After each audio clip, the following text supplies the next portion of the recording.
Daniel Stone had everything people dream about. Tall glass buildings with his name written in shining letters. Long lines of expensive cars sleeping quietly inside a wide compound. A private jet waiting in a hangar, ready to fly him anywhere he wanted. When he entered a boardroom, people stood up. When he spoke, they nodded and wrote down his words like important instructions. Newspapers called him the King of Concrete. Social media called him the man who built half the city. But when the noise went away and the doors closed, he was just Daniel. One man, in a big house that felt too quiet. Most nights, he lay on his soft bed staring at the ceiling. The room was beautiful, big windows, white curtains, soft lights. But his heart felt empty. His pillow felt cold, even when he turned it to the warm side. His phone would be full of messages and notifications, but there was nobody he truly wanted to call. A question followed him like a shadow he could not shake. If I had nothing, he would whisper into the dark, would anyone still choose me? He had dated plenty of women, pretty faces, smart women, women with big English, big followers, big plans. They took pictures beside his cars and posted them with captions like, "God did it." They loved his restaurants, his private lounges, his trips. But not one of them ever asked, "Are you okay?" On days he was quiet. They asked, "What's next?" The next project, the next deal, the next investment. Then Clara came.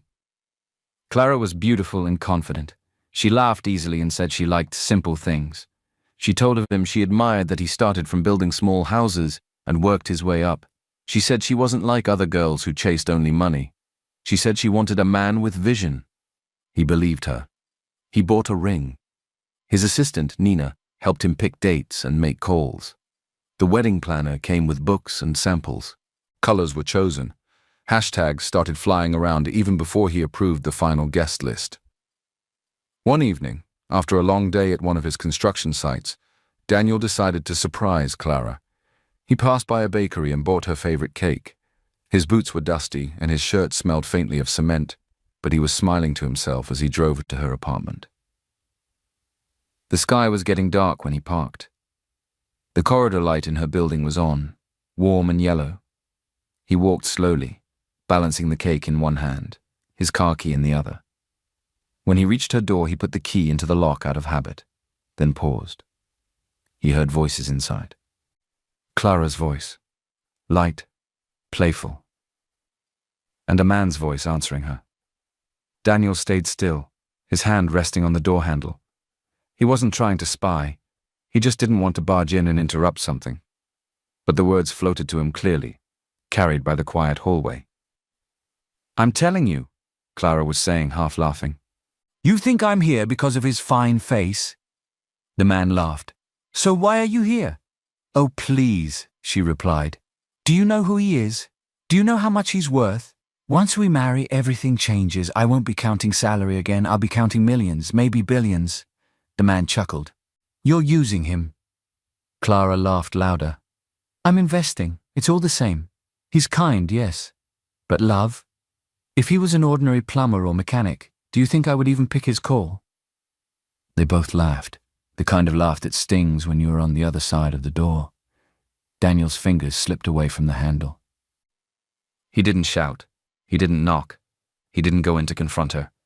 He quietly stepped back from the door, turned around, and walked down the corridor, his footsteps matching the slow, heavy beating of his heart. The cake box felt heavier in his hand. That night, when he got home, he sent her one short message. "Clara, the wedding is cancelled. I wish you well. Daniel." Then he turned off his phone, dropped it on the table, and sat in the dark living room of his mansion.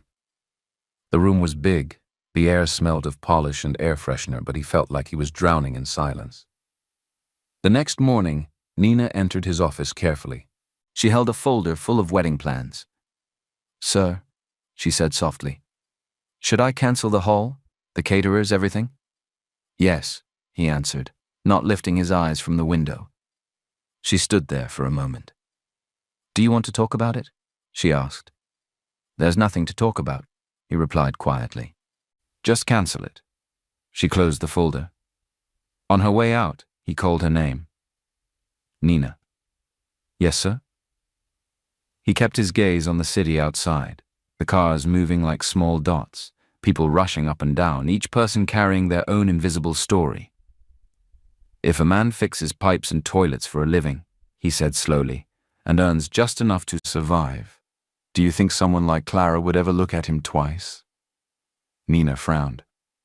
I don't know about Clara, sir, but plenty women marry men who don't even have half of what our plumbers have.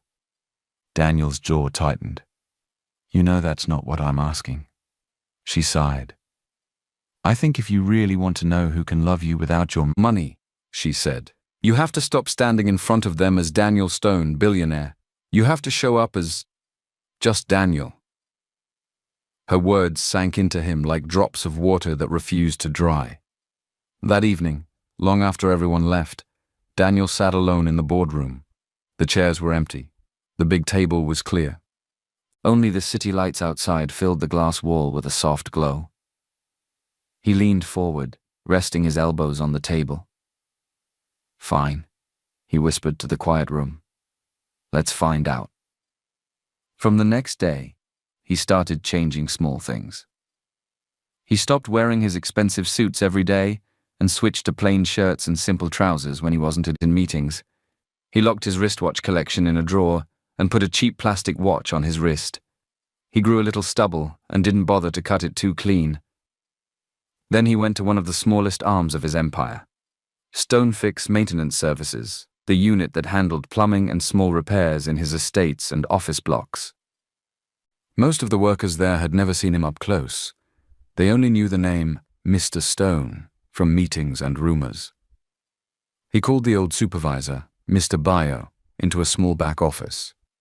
Good morning, sir, Bio said, trying not to look nervous. Did we do something wrong?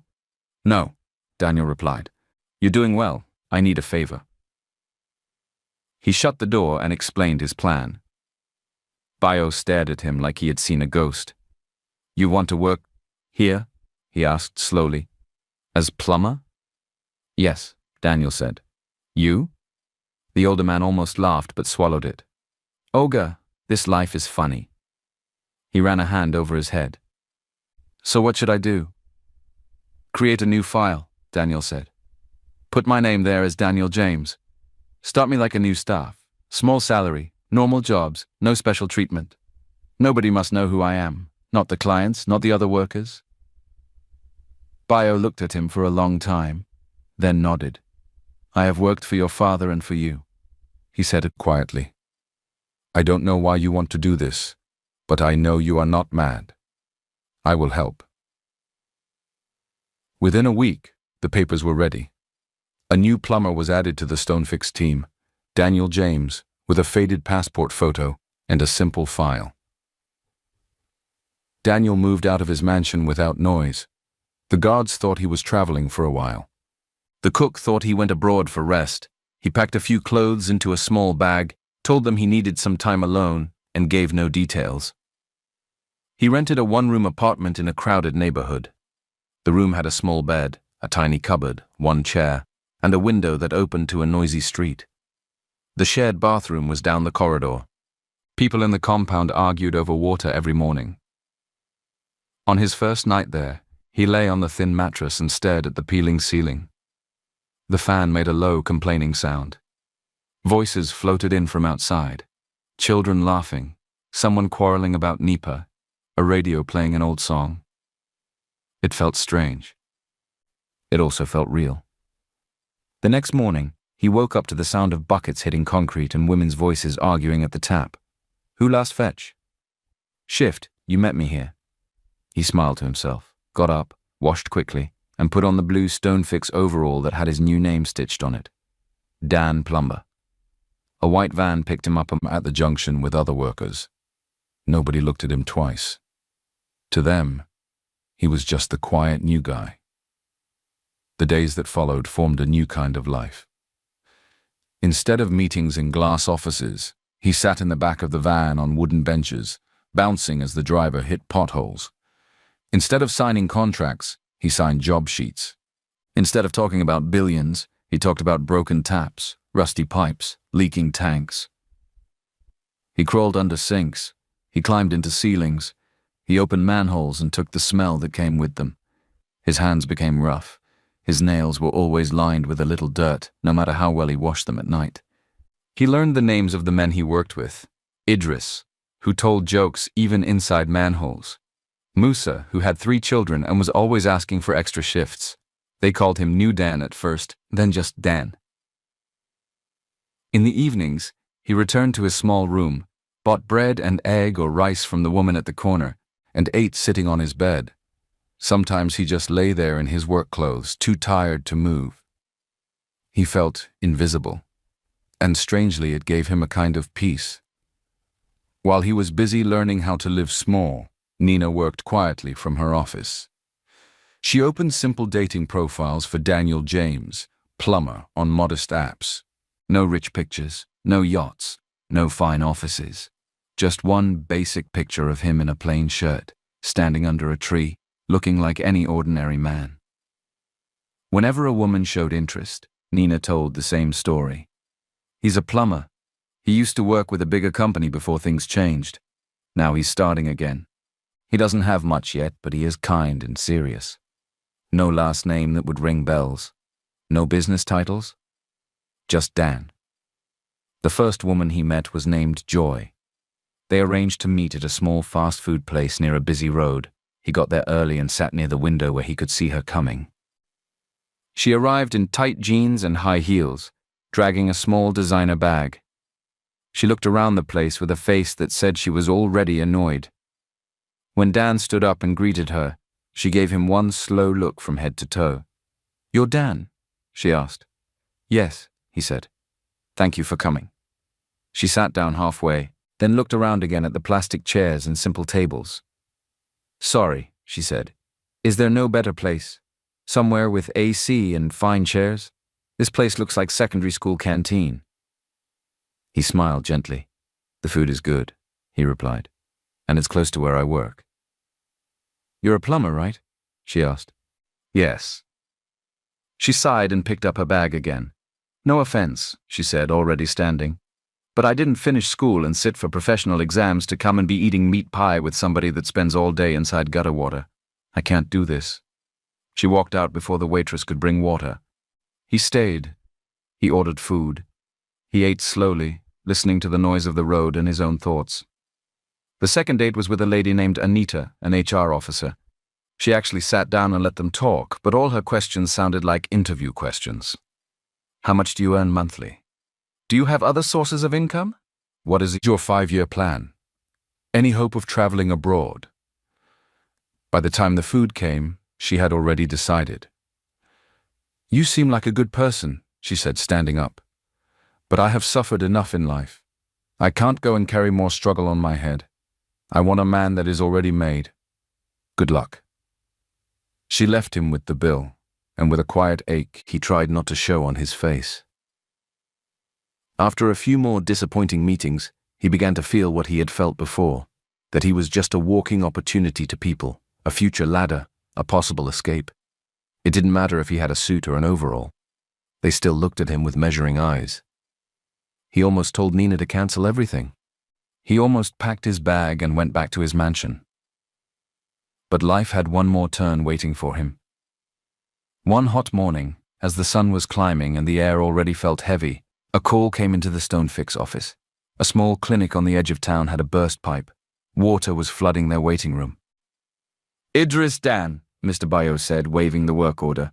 "You two go there now. If you don't reach in time, patients will swim instead of sit."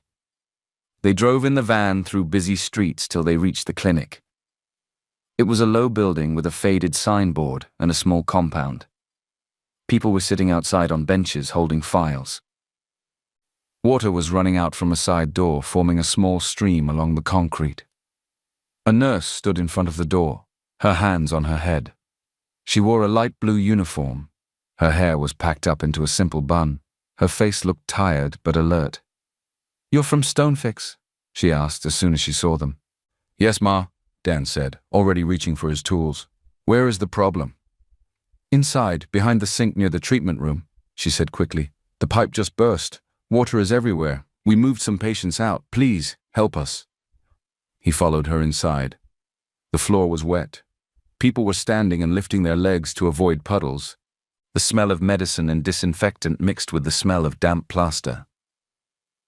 They reached the sink. A pipe had cracked, and water was pouring out like a small, angry river. Dan knelt down without complaining. He opened his toolbox, his clothes absorbing the splash. Idris helped him hold the pipe while he changed the broken part and tightened a new joint. By the time they finished, his shoulders and back were wet, his hands were numb, and sweat was mixing with the water on his face. The water slowed, then stopped. He tested it again and again until he was sure. "Try the tap," he said. The nurse turned it gently. Water came out from where it should, not from where it shouldn't. She let out a long breath he didn't know she was holding. "Thank you," she said, her voice full of real relief.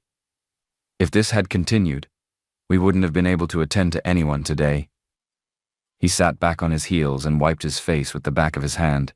"Just doing my job," he replied, trying to catch his breath. "Wait," she said. "Please don't rush out like that." She disappeared for a moment and came back with a small towel and a sachet of water. "Here," she said, offering them with both hands. "At least clean your face and drink something. You look like you've been fighting river spirits." He chuckled softly and took them. "Thank you," he said.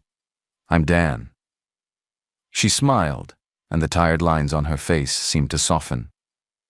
"I'm Laura," she replied. "I'm one of the nurses here." From that day, things changed without any big announcement. The clinic called Stonefix again a few days later about a leaking tap in the restroom. Dan made sure he was the one who went. When they needed someone to check the water tank, he went again. Sometimes it was a simple repair. Sometimes it was just tightening a loose nut. Each time, Laura was there. Sometimes she was moving between patients. Sometimes she was writing in a file. Sometimes she was just taking a breath outside under the small tree in front of the building.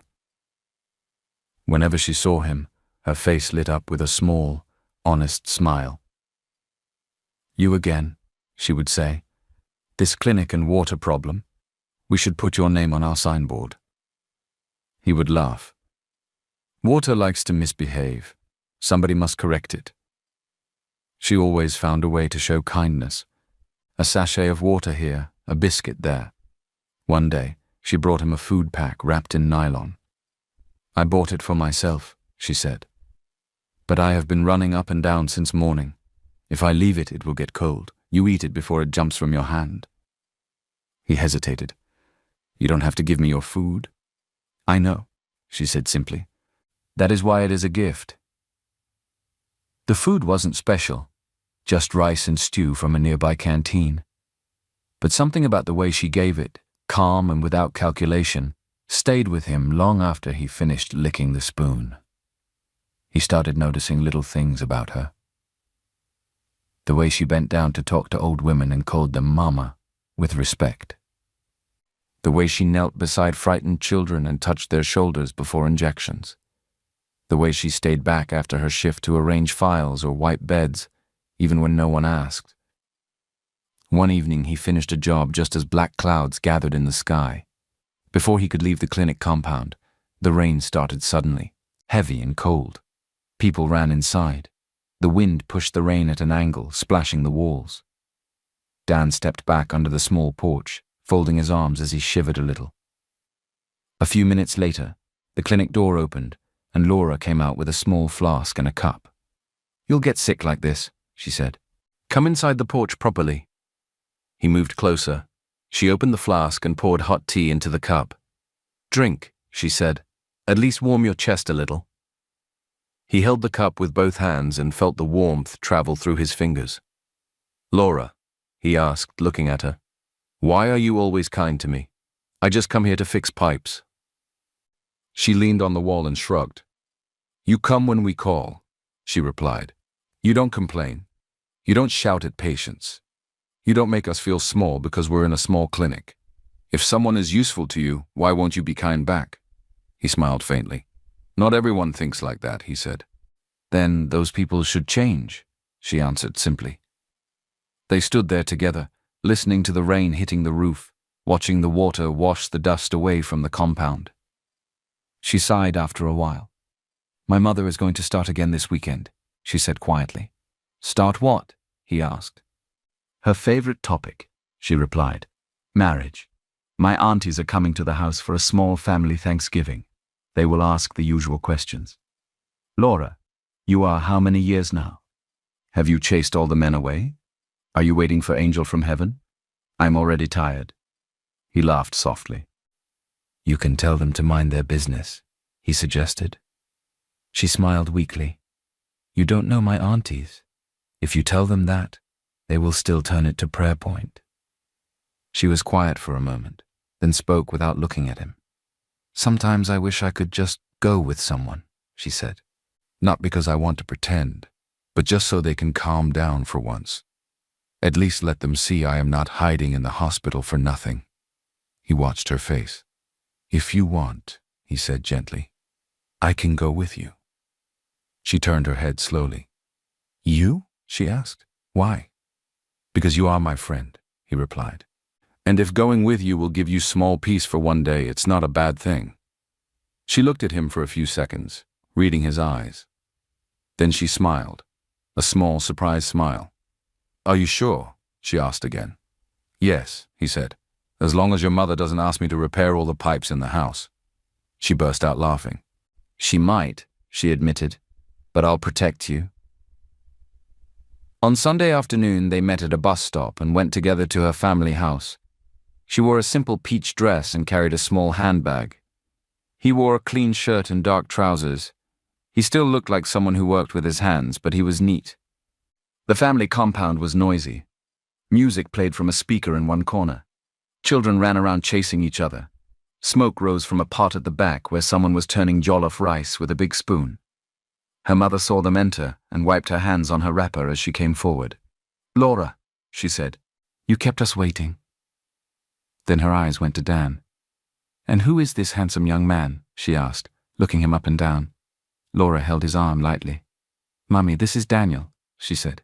He's my friend. He came with me today. Her mother gave him a slow, measuring look. You're welcome, my son, she said. Feel free. You are now part of us today. As the event went on, the usual comments started. One cousin leaned over with a wide smile and two bright eyes.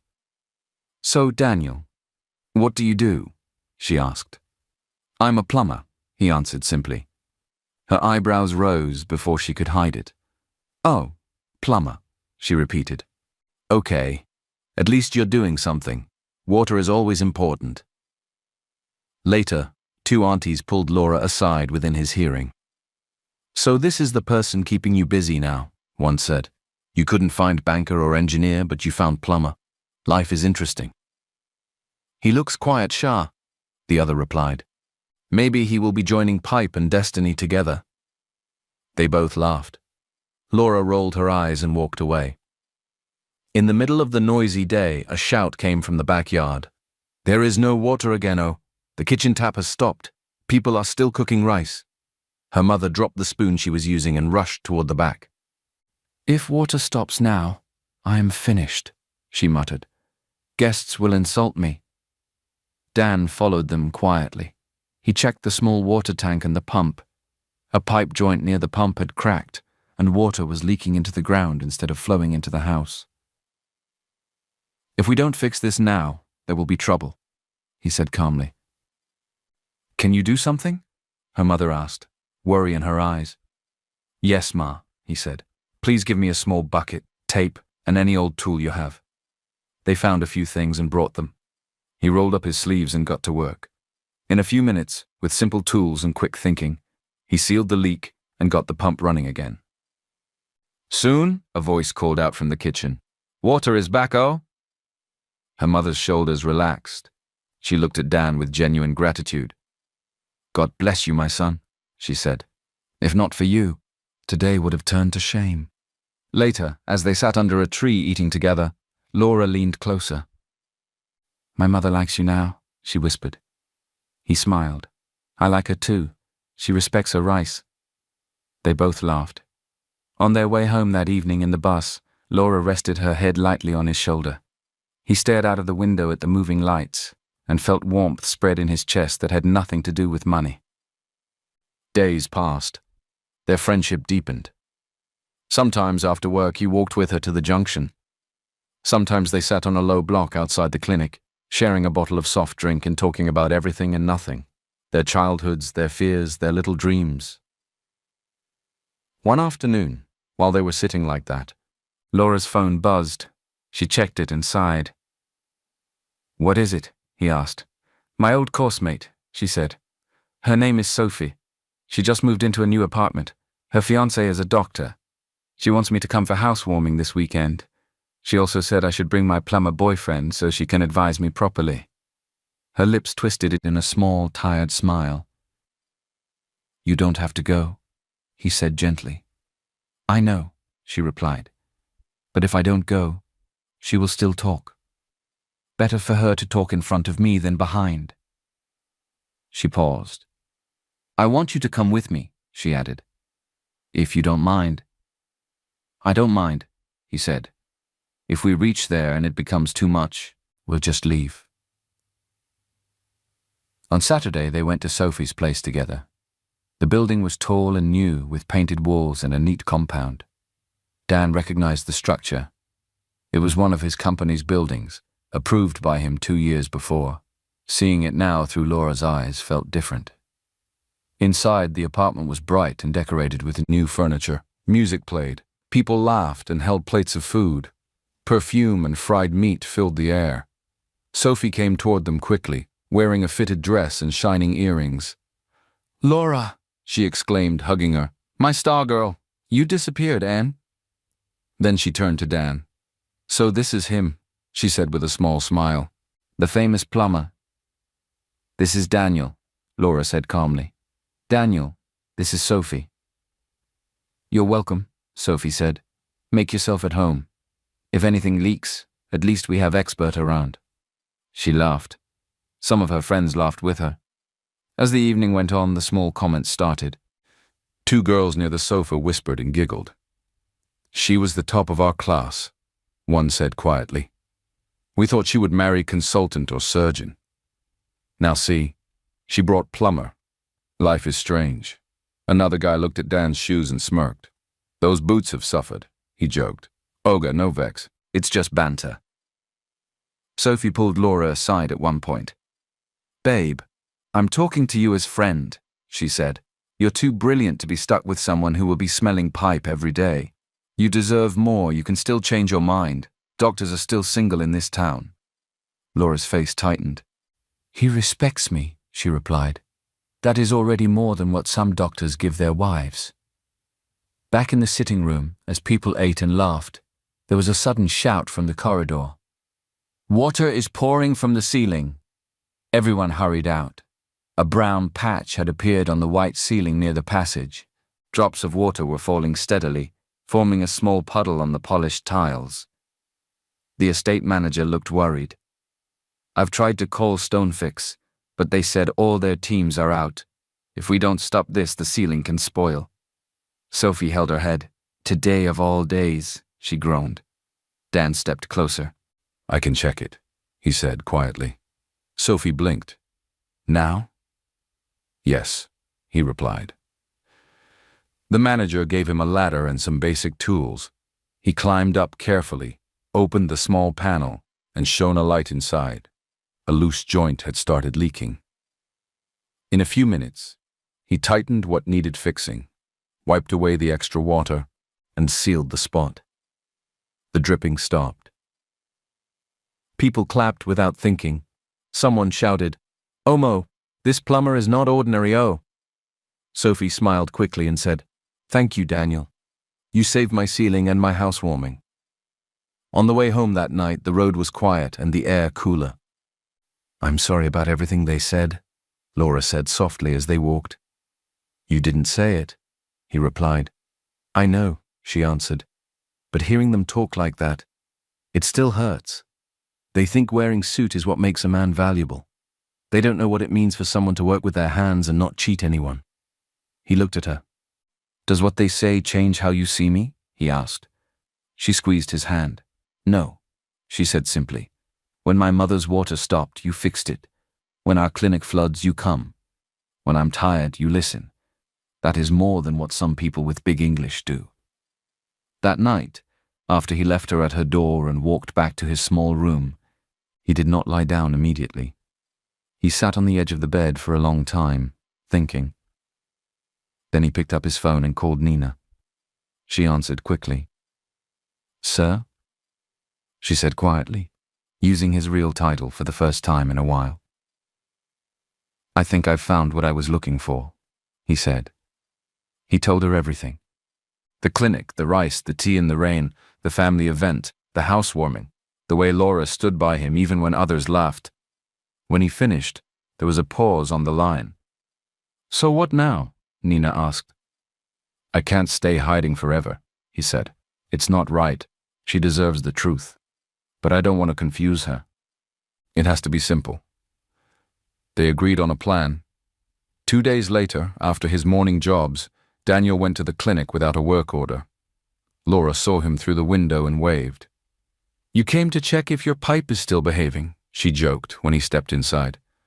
"Today I came to see you," he replied. She blinked. "What happened? Is everything okay? Can you close a bit early?" he asked. "There's something I want to show you." She checked the clock, then spoke to another nurse and the matron. After arranging her duties, she joined him outside as the sun began to soften. "Where are we going?" she asked as they walked to the bus stop. "Just follow me," he said. They took a bus into the city center. People pushed and squeezed. Conductors shouted. Traffic crawled. Laura held the pole with one hand and the edge of his sleeve with the other. When they got down, he led her along a wide road lined with tall buildings. They stopped in front of one of the biggest ones. Glass, steel, clean tiles, and a large sign shining on top. Stone Group. Laura slowed down. "Daniel," she said gently. "This is Daniel Stone's company. The Billionaire. The one people always talk about." "I know," he said. She looked at the building, then at him. "You brought me here to show me where your boss works?" she asked, trying to put the picture together. "Something like that," he replied. They walked towards the entrance. The security guards straightened as they saw him. "Good afternoon, sir," one of them said respectfully. Laura glanced at the guard, then at Daniel. "Sir?" she repeated softly. Inside the lobby, staff greeted him with small bows and, "Good afternoon, sir." The receptionist smiled widely and said, "Welcome back, sir." They entered a lift. He pulled a keycard from his pocket and touched it to a panel. The number for the top floor lit up in green. The lift moved up smoothly. Laura held her bag tightly. "Daniel," she whispered, "what is going on?" When the doors opened, they stepped onto the top floor. It was quiet and bright. People at desks stood up as he passed. Some greeted him as Mr. Stone. Nina walked toward them with a small, knowing smile. "Good afternoon, sir," she said. "Good afternoon, Laura." Laura stared at her. The voice sounded familiar. She realized this was the same woman who had once spoken to her on the phone about a good man starting again after setback. Her mouth went dry. They entered a large office with glass walls and a big desk. The city spread out below like a picture. Daniel closed the door gently. Laura stood in the middle of the room, turning slowly. Her eyes lingered on the framed articles, the awards, the architectural drawings on the wall. Finally, she looked at him. "Tell me who you are," she said quietly. He took a slow breath. "My full name is Daniel Stone," he said. "This is my company, the estates, the maintenance unit, the building where Sophie lives. Stonefix is part of this group. When I came to your clinic the first time with my tool bag, I already knew every pipe in that place." She stared at him. "You're that Daniel?" she asked. "The billionaire everybody is always talking about? The one on the business news?" "Yes," he replied. Her fingers tightened around the strap of her bag. "So all this time, when I thought you were just a plumber, you were actually—" She shook her head, unable to finish. "I was a plumber," he said softly. "I woke up early, rode in the van, crawled under sinks, fixed leaks. The work was real. The tiredness was real. The only thing that was hidden was my last name.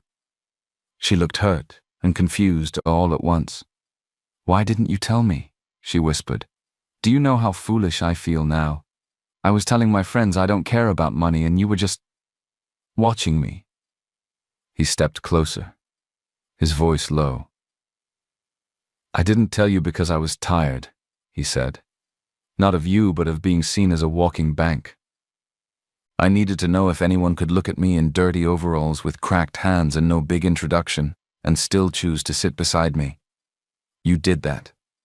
Not once. Many times. Her eyes burned with tears. You could have trusted me, she said. You are right, he answered.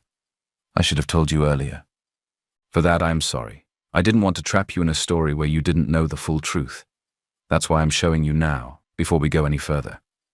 If you walk away today, I will not blame you. He reached into his pocket and pulled out a small velvet box. He did not open it immediately. He held it in his hand like something fragile. When I came to your clinic that day, he said slowly, I was a man whose heart was tired. You handed me a towel and water like it was nothing. You gave me food without asking for anything back.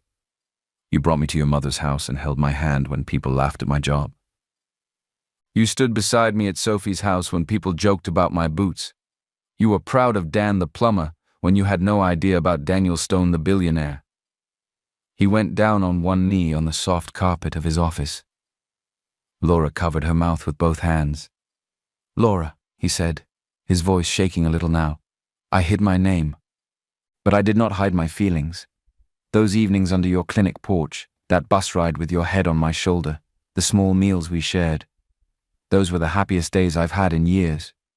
If you can forgive me for the way I came into your life, I want to spend the rest of my life making sure you never regret it. He opened the box.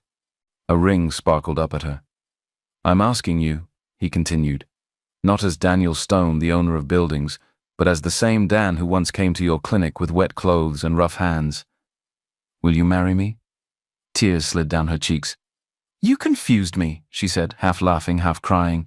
You made me fall for a man who took bus and wore old boots. Now you're standing here with big office and ring. He smiled through his own wet eyes. I am still that man, he said. I just have access to better shoes. She let out a small laugh that broke into a sob. Do you still know how to fix pipes? She asked. Better than before, he replied. Then, she dropped her hands from her mouth and looked straight at him. Yes, Daniel, I will marry you. He slipped the ring onto her finger and stood up, pulling her into a careful embrace. Outside the glass walls, some staff turned away politely. Nina wiped her eyes and smiled to herself. News of their engagement spread quickly. People wrote stories and posts. Billionaire builder engaged to nurse from small clinic. From leak repairs to love story. Daniel Stone and Laura. Some people praised him. Some people mocked. Some asked if it was PR. Others said Laura was lucky. Nobody knew the full journey, and that was fine. The people who needed to know were already inside the story. His parents, of course, had their own reaction.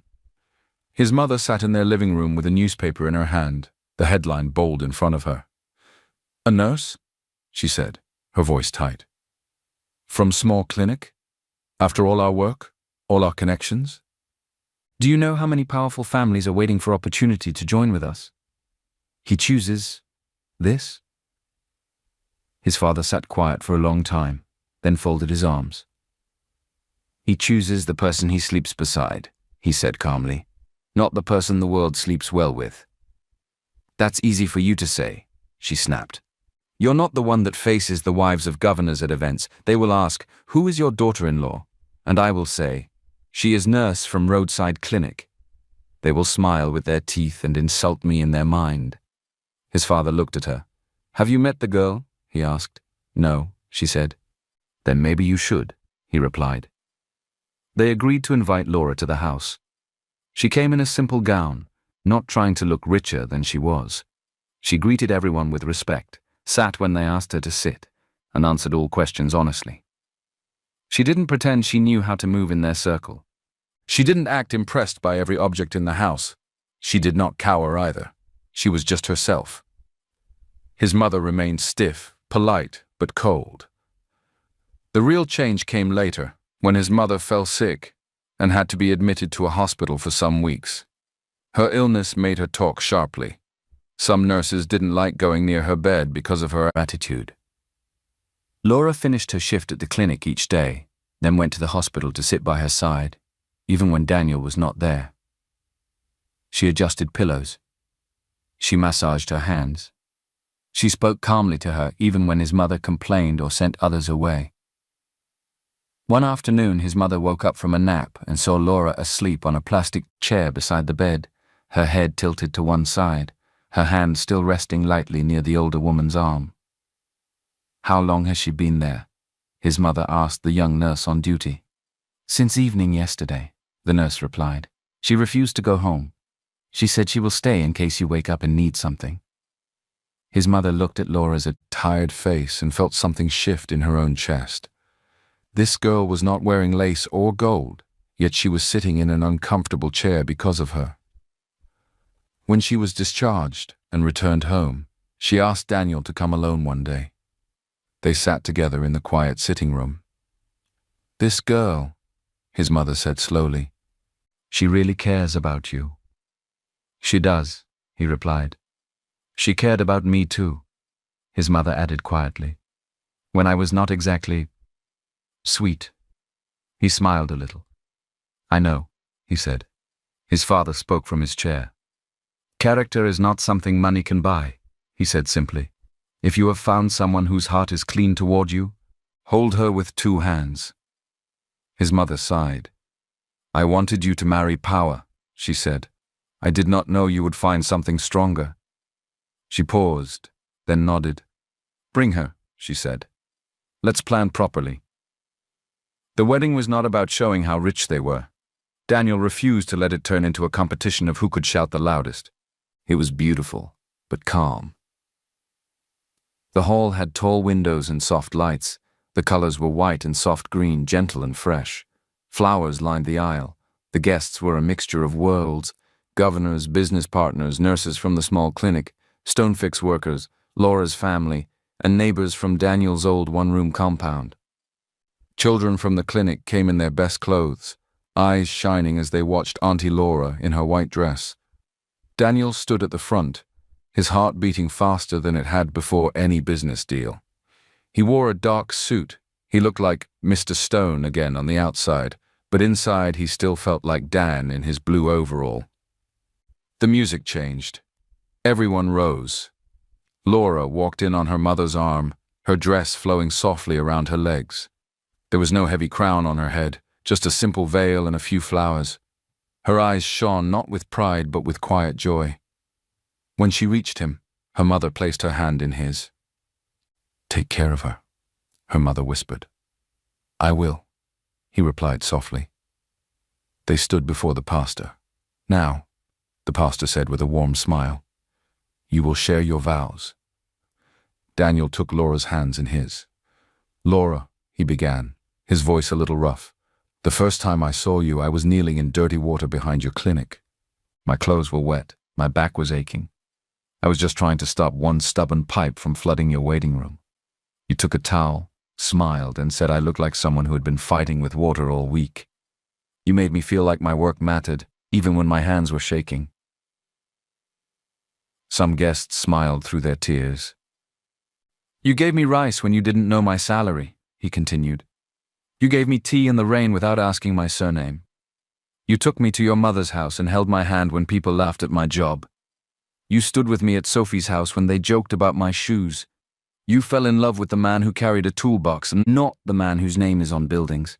I promise you today, I will spend the rest of my life fixing anything that threatens your peace. I will protect your heart the way I protect the water in our pipes, with care and with my full attention." Laura wiped her eyes and laughed softly at the same time. Then it was her turn. "Daniel," she said, her voice trembling but clear, "I didn't meet you as a billionaire. I met you as a tired man in a blue overall, with water on your face and a toolbox in your hand. I liked the way you respected our small clinic. I noticed how you talked to my mother with humility. I saw how you stayed quiet when people insulted your work and you didn't throw it back at them. I fell in love with the way you treated people, not with what you owned. When I found out who you really are, my head was confused, but my heart was not. It was already yours. I promised to stand with you in overalls and in suits, in small rooms and in big halls, when people clap for you and when they don't understand you. You are my home. The hall was full of people wiping their eyes. The pastor smiled softly. With these words, he said, I think all of us have learned something today. He said the final blessing, and then spoke the words everyone was waiting for. You may now kiss your bride. Daniel lifted her veil as if it was made of glass. He cupped her face gently and kissed her, not as a rich man showing off, but as a man who had searched for something real and finally found it. Applause filled the hall. Children jumped. Idris shouted, Omo, Plumber don blow, and everyone around him laughed. At the reception, there was plenty of food, but there was also something more important, peace. People danced and laughed. Laura's aunties, who once questioned her choices, danced around Daniel and called him our in-law. Sophie came with a small gift and an even smaller voice, whispering, I was wrong, and Laura hugged her with a smile. Later, when the music softened and the guests started going home, Daniel and Laura stepped outside for fresh air. The night was clear. Stars scattered across the sky.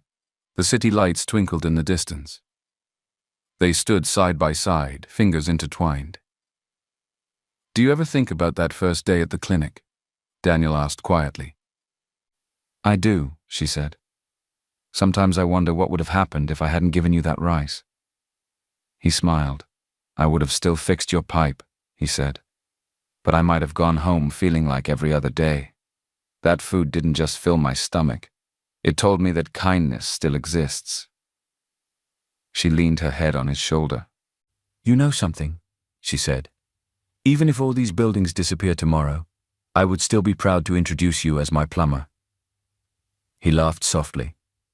And even if every company goes away, he replied, I will still be ready to climb your tank at 2 a.m. if it leaks. They stayed there for a long moment, saying nothing more, just breathing together, listening to the quiet sound of distant traffic and the soft rustle of leaves. Once upon a time, a billionaire tried to hide inside the life of a poor plumber, just to test the world. In the end, the test was not for the world. It was for his own heart. He found his answer not in a fancy restaurant or a glittering party, but in a small clinic, in a plastic cup of tea under the rain, in a nylon of rice, in a woman who saw his tired eyes and said, sit. At least eat something. And that was how Daniel Stone learned that real love does not care if you come home smelling of cement or perfume, of pipe water or expensive cologne. Real love just says, you are here, you are mine. Let's keep going.